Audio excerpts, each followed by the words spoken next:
주 예수 나의 소망 되십니다. 오늘 찬양 부르는데 의미가 없으네요. 찬양을 힘차게 부르면 그 영혼이 깨어나고 살아납니다. 오늘 찬양이 너무 뜨거웠는데 저만 그런 건 아니죠. 성도님들의 마음이 뜨거워지고 제가 마음이 열려서 말씀을 들으시면 은혜가 배가 됩니다. 그런데 우리 우중충에 계신 것 같아서 은혜가 넘치는 시간 되기를 축복합니다. 오늘은요 오순절 성령 강림 주일 후에 맞이하는 첫 번째 주일입니다. 제가 강단에 서서 하나님이 허락하신 시간에 말씀을 전할 때 지금까지 교회력에 따라서 말씀을 전했습니다. 교회력에 따라서 계속 말씀을 전했고 정해진 본문을 통해서 건강한 은혜를 나누는데요. 오늘은 오순절 후 바로 돌아오는 주일, 삼위일체 주일이라고도 하죠. 성령 강림 주일은요 일어난 사건을 가지고 그것을 기념하는 거예요. 삼위일체 주일은 일어난 사건이라고 하긴 어렵죠. 그것은 신학적 개념입니다. 신학적 개념을 가지고 기념하는 날이죠. 삼위일체라는 것 자체가 굉장히 이해하기 어려운 부분입니다. 어렵고요. 힘든 개념이고 또 어려운 교리이지만 그만큼 이것이 중요하기 때문에 우리는 그리스도인들은 이것을 기념하고 또 날마다 기억하는 것이고 그래서 이것을 삶으로 담아낼 수 있도록 삼위일체주의를 지키는 거예요. 삼위일체 하나님, 이분은 어떤 분인가? 그것을 정확하게 말해주는 이 개념이 바로 삼위일체 하나님이다 이렇게 연결이 되는데 참 어렵죠? 성부이고 성자이시고 성령이신 그분.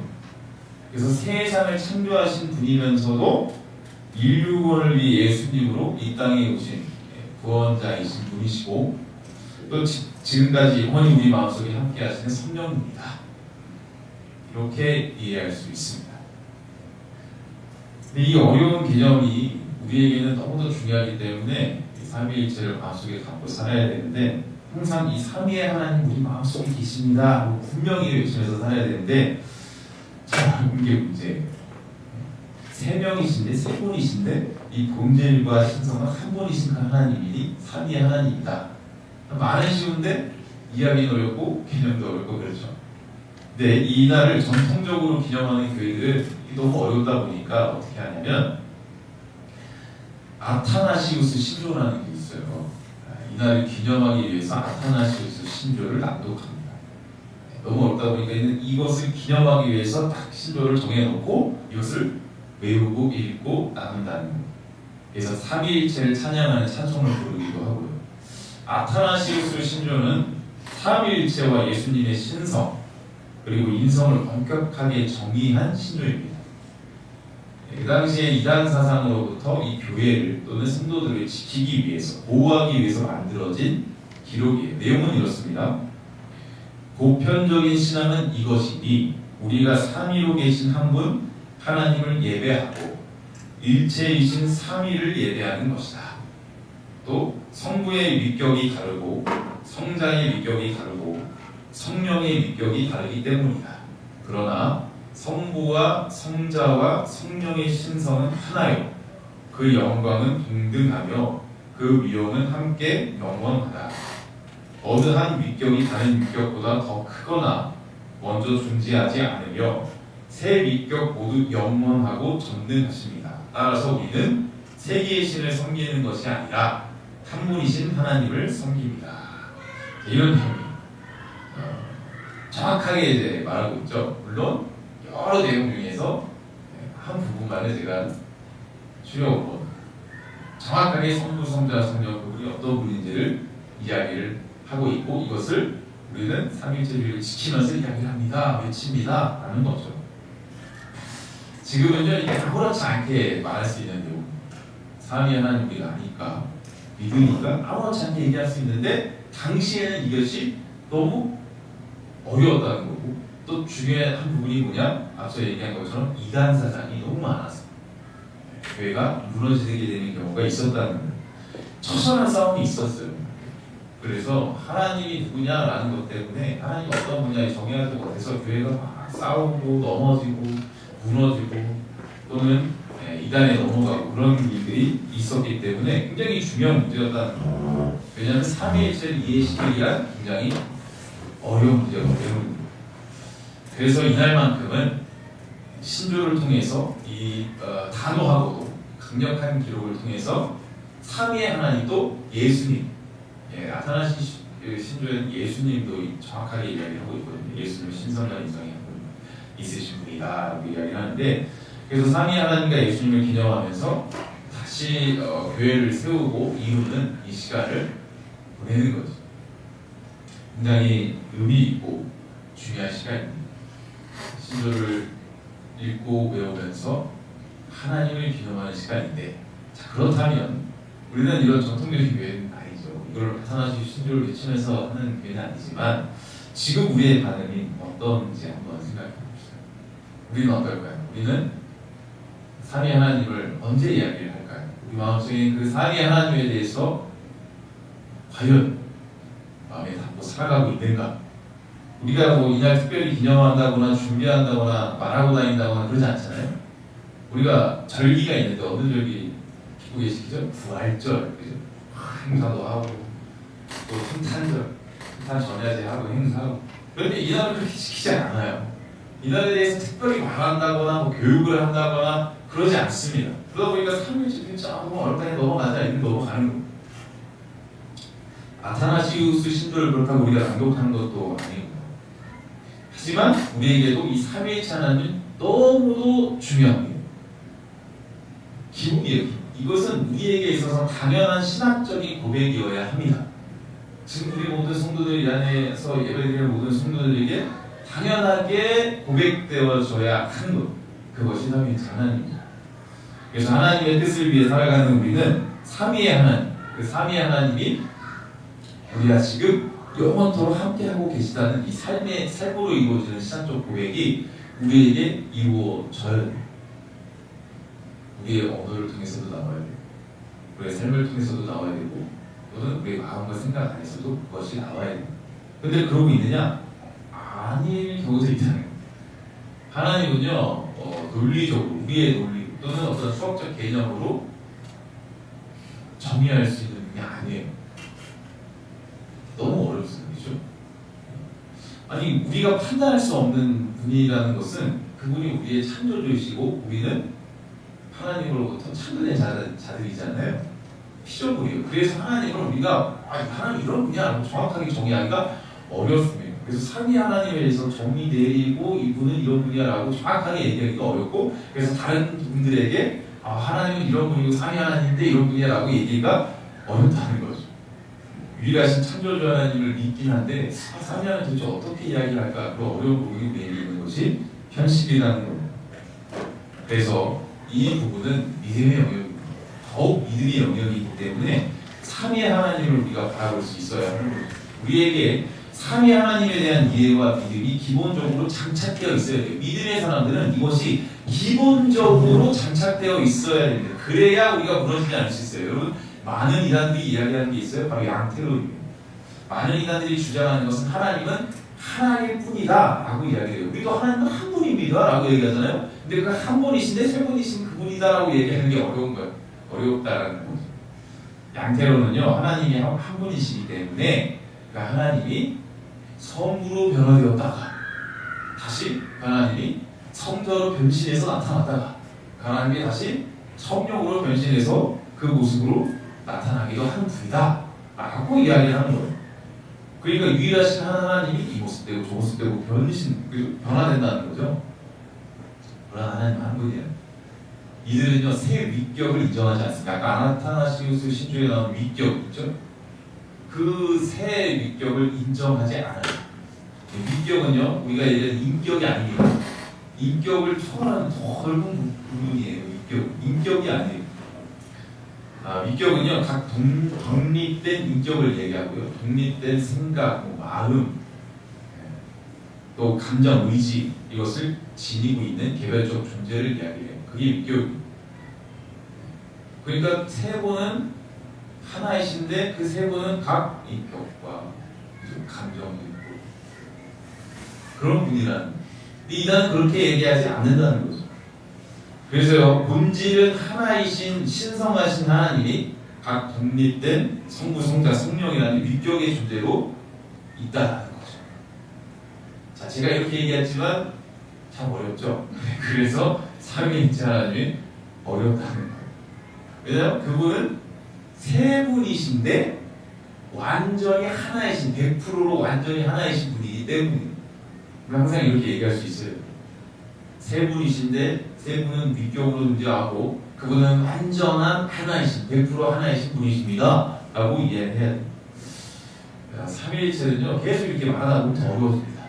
더 어려워지고 더 이해하기가 쉽지 않을 수 있어요. 그 이유는요, 우리의 언어와 지식으로는 설명할 수 없는 부분이기 때문에. 우리의 언어와 지식은 한계가 있습니다. 아까 말씀드린 수학적 개념으로 하나가 어떻게 3이 되고 3이 어떻게 하나가 되겠어요? 불가능한 부분입니다. 하나님은요, 우리 언어로 완전히 설명할 수 없어요. 수학적 개념으로 우리가 탁탁탁 정의되기는 하나님이 아니에요. 초월하는 분이잖아요. 영원하신 분이고 유일하신 분이고 스스로 계신 분이고 그게 하나님이죠. 그래서 계속 삼위일체에 설명하다 보면 더 어려워져요. 아니 어떻게 하나이고 셋이고 셋이고 하나이고 어떻게 그럴 수가 있어요? 그죠? 어렵습니다.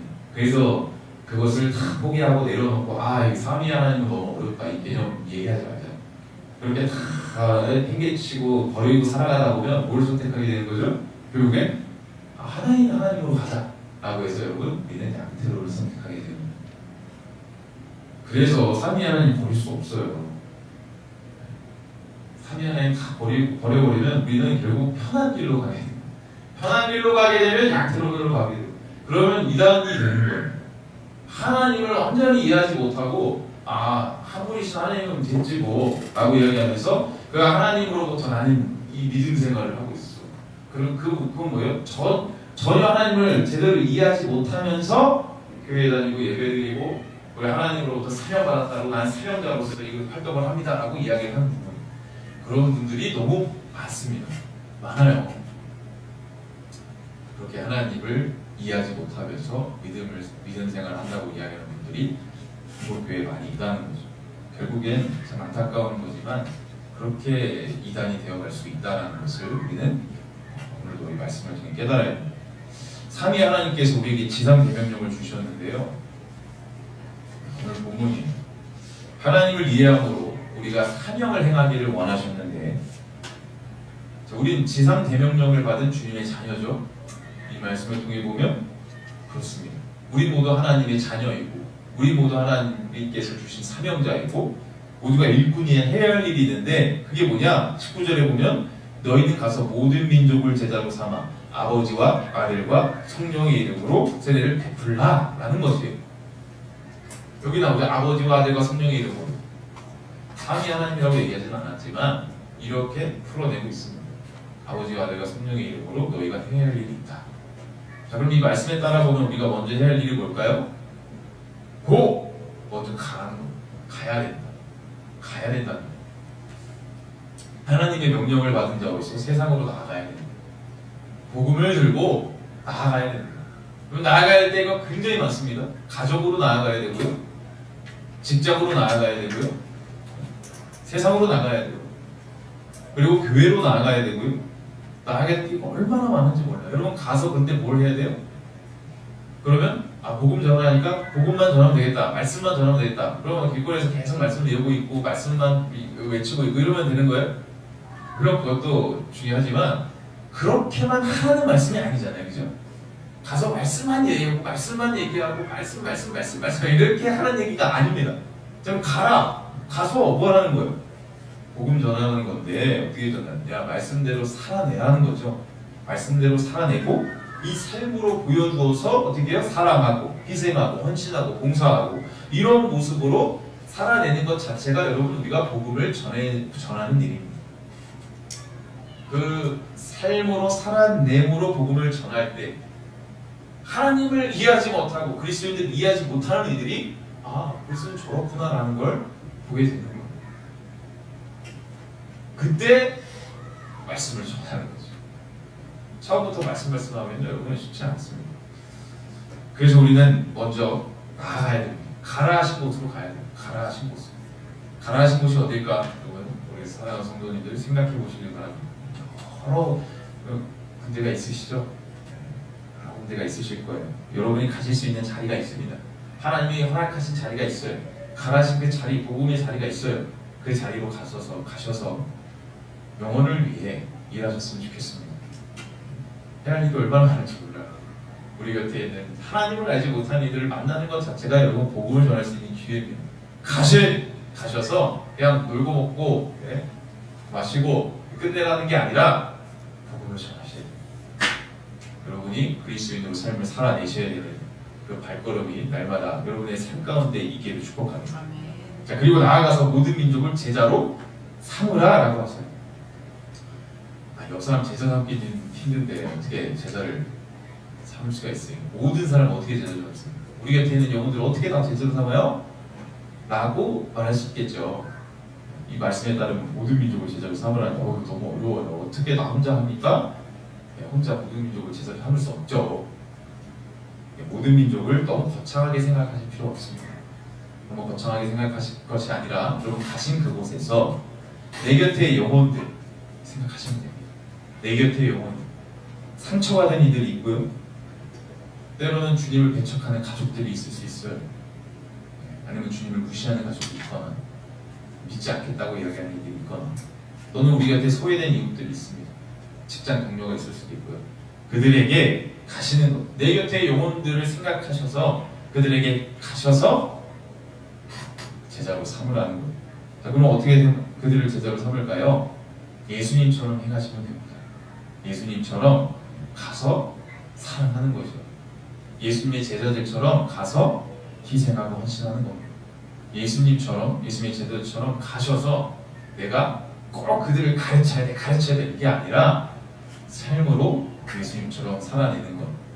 그래서 그리스도인의 삶이 이런 것이구나를 보여주셨을 때 내 곁에 있는 사랑하는 영혼들, 그러면 전혀 하나님을 알지 못하고 말씀을 알지 못했던 그 영혼들이 예수님을 만나게 되는 일이 일어나게 되는 겁니다. 그럴 때 여러분 말씀을 이루는 것이고요. 그렇게 말씀을 알려주실 수 있는 거예요. 여러분 우리 곁에 있는 이웃이 너무 많은데요. 영혼이 많은데요. 각자 다 다릅니다. 케이스가 다르다. 누군가는요 말씀에 벽기를 익히는 분들이 있어요. 말씀의 말자만 꺼내도 예수님의 예자만 꺼내도 벽기를 익히는 분들이 있어요. 나 교회 얘기하기 싫다고. 그러면 여러분 가서 말씀 전해야 돼요? 예수님 얘기해야 될까요? 그러면 안 되겠죠. 처음부터 각자의 케이스가 있다는 거예요. 그래서 교회를 말하기 전까지 예수님처럼 행하라. 예수님처럼 사랑하고 희생하고 헌신하는 모습이 우리에게 일어나야 됩니다. 여러분 그게 당연한 겁니다. 당연히 이루어져야 되는 모습이에요. 삼위의 하나님께서 나를 만나주셨던 그 사랑처럼 우리도 당연하게 그들을 제자 삼는 일을 해야 되는 것이죠. 상황에 따라서 여러분 곁에 있는 영혼들에게 나아갈 수 있는 그런 지혜가 우리들에게 있기를 소망합니다. 자, 그렇게 가서 제자로 삼아서 또 뭘 해야 되느냐? 세례를 베풀라라고 말씀하세요. 세례를 베풀 때 어떻게 베푸느냐? 바로 삼위 하나님의 이름으로 베풀어야 된다라고 하십니다. 그럼 나의 이름으로 주는 것이 아닙니다. 양태론의 하나님으로 주는 것이 아니에요. 삼위의 하나님의 이름으로 줘야 돼요. 삼위 하나님의 이름. 아버지와 아들과 성령의 이름으로 세례를 베풀라고 말씀하십니다. 앞서 말했듯이요. 우리가 먼저 하나님을 이해하지 못하면 이건 불가능한 일입니다. 하나님을 이해하지 못하면 삼위 하나님의 이름으로 세례를 줄 수가 없어요. 완벽하신 삼위 하나님의 사랑을 우리가 깨달았을 때 이 사명을 이룰 수 있습니다. 그렇지 못하면요, 우리가 하나님의 이름으로 일하지 못합니다. 이게 무슨 말씀이냐? 내 이름으로 일하게 된다는 거예요. 나를 위하여서 이 사명이 마치 나를 위한 것처럼 행하는 거죠. 내가 잘 되기 위해서 행하는 모습이 되고 내가 잘 되기 위해서 이 영혼에게 복음을 전하게 되는 일이 될 수 있다는 겁니다. 여러분 고린도 교회 성도들이 그랬어요. 고린도 교회 성도들이 하나님 예수님을 말하고 높이기보다는 사람을 높였습니다. 사람을 인정하기를 원했고 내가 믿는 내가 바라보는 그 사람을 세우기를 원했어요. 그래서 화가 갈리고 싸우고 서로 나눠졌어요. 그 안에 하나님이 없었다는 게 문제예요. 예수님을 이야기하지 않았다는 게 문제예요. 여러분, 나의 힘으로 행하다 보면 교회는 갈라서게 되어 있습니다. 나의 이름으로 내가 뭘 해야 된다라고 하다 보면 여러분 무너지게 되어 있어요. 세례를 베풀고 제자로 삼는 일은요, 내 이름을 드높이고 또는 교회의 이 크기를 크게 하고 사람들을 많이 불러오고 그러기 위함이 아닙니다. 그러기 위해서 일을 행하는 것이 아니에요. 삼위 하나님의 성령을 깨달을 수 있도록 그 관계에 그 영혼들을 초청하는 일이에요. 그 영혼들을 하나님과의 관계 속에 초청하는 일을 우리가 오늘 행하고 있는 겁니다. 우리가 먼저 하나님을 이해할 때 우리 곁에 이웃들이 하나님의 사랑을 경험하게 될 수 있을 줄 믿습니다. 우리가 하나님을 이해함으로 그 관계 속에 들어가 있잖아요. 그 관계를 깨달아서 그들에게 그 관계를 소개시켜주고 나아갈 때 그들이 하나님을 알게 되는 일이 일어날 줄 믿습니다. 그럼 그 믿음으로 나아가시길 소망합니다. 자, 그런데 하나님께서요, 이 모든 일을 너에게 맡길 터이니 이걸 꼭 하거라 하면서 일을 던져줬어요. 그럼 던져주면 다 이루어집니까? 던져주고 알아서 행하라고 놔두셨을까요? 그러지 않았어요. 우리의 힘으로 이 모든 일이 가능할까요? 그렇지 않아요. 하나님은요, 말로만으로 끝내시지 않습니다. 우리를 그냥 내버려 두시는 분이 아니라는 거죠. 20절입니다. 내가 너희에게 분부한 모든 것을 가르쳐 지키게 하라. 볼지어다 내가 세상 끝날까지 너희와 항상 함께 있으리라 하시니라. 아멘. 하나님께서는 항상 함께 하겠다고 말씀하셨어요. 가서 행하라. 끝. 이렇게 하는 게 아니에요. 가서 행하라. 근데 내가 너와 함께 하리라. 그러면서 너가 행하는 모습을 다 보시고 또는 위로해 주시고 또는 그 영혼들이 찾아가는 발걸음 가운데 동행해서 이루어주시고 하신다는 거예요. 하나님은요, 함께 하신다는 거예요. 우리를 가르쳤고 보냈으니까 다 했어. 이렇게 얘기하지 않으셨어요. 너무 중요한 부분은 항상 우리가 함께하고 계시다라는 거예요. 전도하고 선교하고 가르치고 사명을 다하는 일 너무 중요하잖아요. 근데 이 모든 것을 너의 힘으로 행해 라고 말씀하지 않으셨어요. 여러분, 교회를 이루고 세우고 이 사명을 다하는 일이 우리의 힘으로 될까요? 안 됩니다. 물론 되는 것이 보여줄 수 있어요. 이상하게 어디한테도 잘 되고 세워지잖아요. 그런 거 볼 수도 있어요. 그러나 그것은 하나님이 원하시는 방법이 아니에요. 그들은 무너지게 되어 있어요. 하나님이 심판하십니다. 자, 이 모든 일은 나의 힘으로 행하는 게 아니고 함께 하신 하나님이 하신다는 거죠. 만약 나의 모든 힘을 억지로 끌어내가지고 내가 행하겠어, 내가 해보겠어 라고 해도 여러분 안 됩니다. 그거는 하나님을 몰라서 하는 말이에요. 몰랐을 때 내가 열심히 하면 돼 라고 하는 거죠. 굉장히 무모한 모습이에요. 우리는 언제나 함께 하신 하나님을 통해서 행하는 겁니다. 언제나 함께 하신 하나님을 붙들며 나아가는 것이고 기도하는 겁니다. 기도도 하나님 이거 이랬으면 좋겠어, 이루어졌으면 좋겠어. 그러면 결국 내가 원하는 거 바라는 것만 기도하는 것이지 하나님의 뜻을 위해 기도하는 건 아니잖아요. 하나님을 몰랐을 때 하는 기도가 되는 거예요. 세상에 나아갈 때도요, 또는 영혼들을 만나고 찾고 행할 때에도 내 연약함을 알고 회개하는 그 순간에도 함께 하시는 하나님을 고백할 수 있는 우리가 되기를 원합니다. 함께 하시는 하나님을 통해서 일하는 것이고요, 함께 하시는 하나님을 통해서 하나가 될 수 있는 것이고, 함께 하시는 하나님을 통해서 우리가 서로를 인정하고 용서하고 사랑할 수 있는 겁니다. 자, 고린도후서 13장 13절 말씀. 주 예수 그리스도의 은혜와 하나님의 사랑과 성령의 교통하심이 너희 우리와 함께 있을지어다. 아멘. 이 삼위 하나님. 여러분 항상 기도 받으시죠? 이 말씀처럼요, 예수님의 은혜와 하나님의 사랑과 성령의 교통하심이 언제나 우리와 함께 있다는 거예요. 그럼 그걸 알 때 죄인인 우리를 용서하시고 품어주시기 위해서 십자가를 지신 예수님의 은혜를 통해 우리가 우리 서로를 용서할 수 있는 거예요. 또 조건 없는 하나님의 사랑을 받음으로써 우리도 서로를 용서하고 사랑할 수 있는 겁니다. 그리고 성령님의 교통하심, 이 교통하심으로 우리도 서로 연결될 수 있는 거예요. 그래서 서로 연결됨으로 때로는 웃고 때로는 울고 때로는 도우면서 하나 되는 그 관계에 속할 수 있는 겁니다. 이 삼위의 하나님을 통해서 이 일이 우리의 삶 가운데 이루어지는 거예요. 이렇게 유일하신 하나님께서 언제나 우리와 함께 하고 계시다는 이 사실을 아는 것이 먼저 될 때 이 말씀이 가능한 겁니다. 그렇지 않으면 우리는 오늘도 의심하며 살아갈 수밖에 없어요. 하나님이 언제나 함께하고 계시다는 사실을 마음에 담지 않고 인정하지 않거나 깨닫지 못하면 우리는 의심하며 살아갈 수밖에 없습니다. 예수님의 제자들은 끝까지 의심했어요. 예수님 직접 보고 만나기 전까지 의심했어요. 그렇죠? 오늘 말씀해 보면요, 17절에 이렇게 말합니다. 예수를 배웠고 경배하나 아직도 의심하는 사람들이 있더라 라고 얘기해요. 예수를 배웠고 경배했는데 아직도 의심하고 있어요. 예수님을 알고 예수님 앞에 나와 예배드리면서도 의심하고 있는 거예요. 예수님 진짜 살아나실까? 아니면 훗날 하나님 나라 갈 수 있을까? 내가 이렇게 살아서 뭔가 이루어질까? 기도한다고 이루어질까? 이런 의심이 왜 있다는 거예요. 그럼 예수님을 이해하지 못했기 때문에 예수님을 인정하지 못하는 예배자가 되는 거죠. 그러나 이런 의심하는 우리들에게 예수님은 찾아오셨습니다. 이런 의심하는 제자들에게 예수님은 찾아가셔서 뭐라고 한 거예요? 지상 대명령을 주신 거예요. 지금도 예배드리지만 예수님을 잘 알지 못하고 이해하지 못해서 의심하고 있는 우리에게 예수님은 지금 찾아오신다는 거예요. 그래서 의심하지 말고, 그리고 그렇게 우리에게 사명을 주신다는 거예요. 항상 함께 하시는 주님을 통해서 오늘도 사명자로서 이 생명을 다하는 우리 삶이 되는 교회 성도들이 되기를 축복합니다. 자, 삼위의 하나님,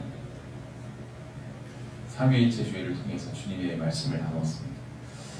자, 제가 목회 시작하려고 할 때요, 하나님께서 주신 말씀이 있는데 바로 오늘 본문입니다.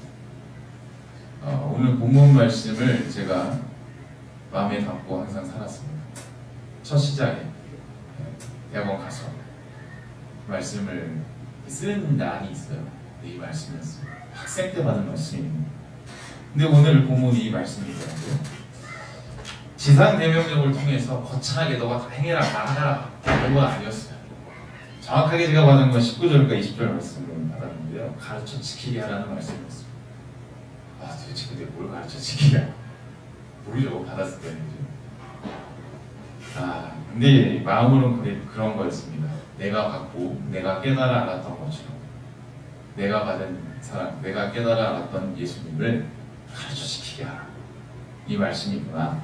그래서 하나님이 사람이 된 것, 내가 된 것처럼 너도 나아가 가르쳐 지키게 하라. 이것이 제가 받은 말씀이었습니다. 그 대상은 다음 세대였고요. 그래서 다음 세대를 위해서 어떻게 해야 할까 하는 고민 가운데 있었습니다. 학생 때 제가 교회를 만났고, 물론 어릴 시절부터 교회를 다녔지만 예수님을 진정으로 알고 만나게 된 것은 중학생 때입니다.